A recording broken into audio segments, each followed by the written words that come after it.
হয় শুভ দিনো হয় আৰু আমি পবিত্ৰ দিন হিচাপে অভিহিত কৰিব বিচাৰিছোঁ কিয়নো এই একৰ্ডে গোটেই বিটিআৰত আমাক শান্তি আনি দিছে আৰু শান্তিৰ বাতাবৰণ আনি দিছে গতিকে আজি বিটিআৰ একৰ্ডৰ পঞ্চম বৰ্ষ আমি উদযাপন কৰি আছোঁ আৰু যিখিনি আমি উপলব্ধি কৰি আছোঁ আৰু মেইন কথা হ'ল যে আমি প্ৰথমতে শান্তি ইষ্টাব্লিছ কৰিবলৈ সক্ষম হৈছোঁ গোটেই বিটিআৰত গতিকে আজিৰ এই শুভ মুহূৰ্তত শুভ দিনত মই আমাৰ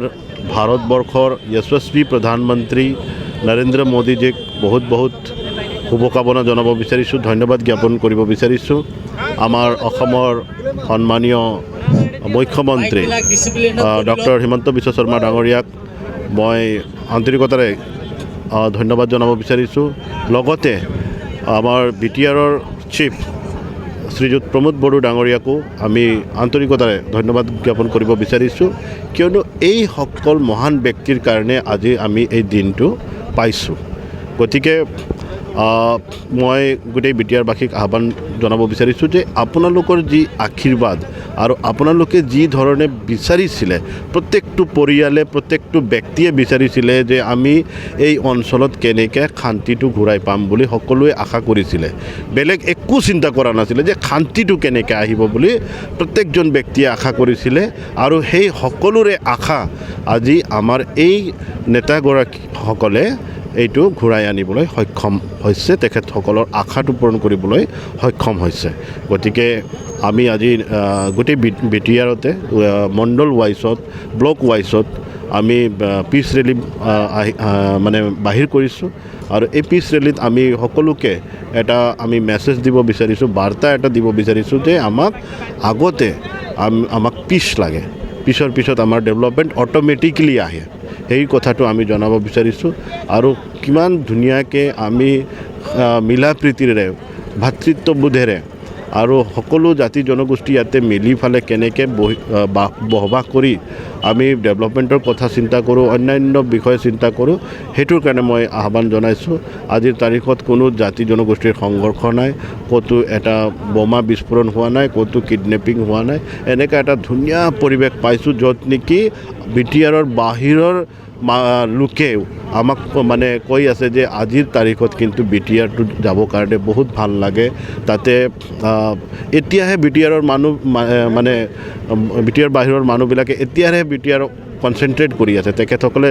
বিটিআৰক মানে ইমান ধুনীয়া ঠাই বুলি তেখেতসকলে কৈ আছে ইয়াতে নেচাৰেল বিউটি ইমান ধুনীয়া আছে বুলি কৈ আছে ইয়াতে ইমান পটেনচিয়েল আছে ৰিচোৰ্চেছ আছে এতিয়াহে কৈ আছে কিয়নো ইয়াৰ আগতে বিটিআৰক অকল দেখা পাই আছিলে যে তাতে বোমা বিস্ফোৰণ হয় কিডনেপিং হয় এনেকুৱা বুলি দেখা পাই আছিলে গতিকে এইবিলাক এতিয়া আঁতৰি গ'ল গোটেই শেষ হৈ গ'ল এতিয়া মানুহে বিটিআৰক এটা সুন্দৰ অঞ্চল হিচাপে অভিহিত কৰিবলৈ আৰম্ভ কৰিছে নিশ্চয়কৈ মই ক'ব বিচাৰিছোঁ যে যোৱা আমাৰ ডিচেম্বৰ মাহত 4টা বছৰ আমাৰ চৰকাৰে বিজেপি আৰু UPPLৰ নেতৃত্বাধীন যি চৰকাৰ আছে তেখেতসকলে যিখিনি কাম কৰিছে ডেভেলপমেণ্টৰ কাৰণে অলৰাউণ্ড ডেভেলপমেণ্টৰ কাৰণে অকল ইনফ্ৰাষ্ট্ৰাকচাৰৰ কথা কোৱা নাই বা ৰাস্তা পদূলিৰ কথা কোৱা নাই অলৰাউণ্ড ডেভেলপমেণ্টৰ কাৰণে যিখিনি কৰিছে সেইটো জল পটকৈ আপোনালোকৰ সন্মুখত আছে মানে কথাত কোৱা হোৱা নাই কিন্তু প্ৰেক্টিকেলি সেইটো ফিল্ডত আমি ইষ্টাব্লিছ কৰিবলৈ সক্ষম হৈছোঁ মানে আমিতো যোৱা 10 বছৰ 17 বছৰ এইবিলাক নকওঁ কিন্তু কোনো কালতে নোহোৱা এনেকৈ ৰাস্তা পদূলি বাট গোটেইখিনি আমি এতিয়া বনাবলৈ সক্ষম হৈছোঁ আৰু সবতকৈ ডাঙৰ কথা কি হৈছে যে আগতে সকলো জাতি জনগোষ্ঠীত ইয়াতে সমমৰ্যাদা দিয়া হোৱা নাছিলে এতিয়া ভিজন ডকুমেণ্টছটো আমাৰ গভৰ্ণমেণ্টে প্ৰমোদ বড়োৰ ছাৰৰ নেতৃত্বত যি ভিজন ডকুমেণ্টছ 26টা জনগোষ্ঠীৰ তৈয়াৰ কৰা হ'ল সেই পৰিকল্পনা কৰা হ'ল সেই জনগোষ্ঠী একেলগে এই 26টা জনগোষ্ঠী একেলগে কেনেকৈ আমি বিটিআৰত আগবাঢ়ি যাম সকলো দিশতে সেইটোৰ ওপৰত চিন্তা চৰ্চা কৰা হৈছে সেইটোৰ ওপৰত এতিয়া কাম কৰা হ'ব এক্সিকিউশ্যন বাকী আছে গতিকে এইটো আমি ক'বলগীয়া হোৱা নাই আৰু এইটো ৰাইজে নিজে কৈ আছে যে আগৰ বিটিআৰখন কি আছিলে আৰু এতিয়াৰ বিটিআৰখন কি আছিলে থ্যাংক ইউ যিকোনো খবৰৰ বাবে যোগাযোগ কৰক 7099017330 লগতে 7099017110 নম্বৰত